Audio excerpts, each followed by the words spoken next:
Assalamu alaikum, welcome to Vocab Ghar. Let's learn daily use English sentences with Urdu translation. क्या वहाँ सब कुछ ठीक है? Is everything alright there?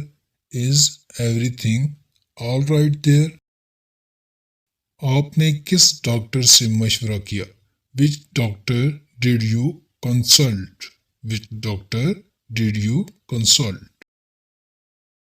क्या आपने मेरी इजाज़त ली? Did you take my permission?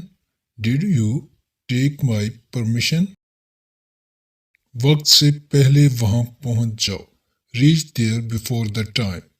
Reach there before the time. आप पैसे कब वापस करेंगे? When will you return the money? When will you return the money? किसी ने मेरा पैसा चोरी किया है. Someone has stolen my money. Someone has stolen my money. वो सुबह से लापता है.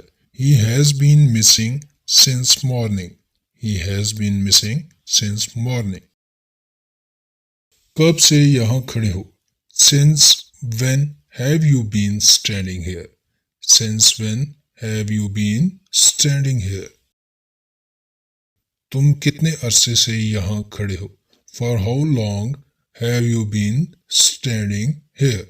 For how long have you been standing here? आगे क्या हुआ? What happened next? What happened next?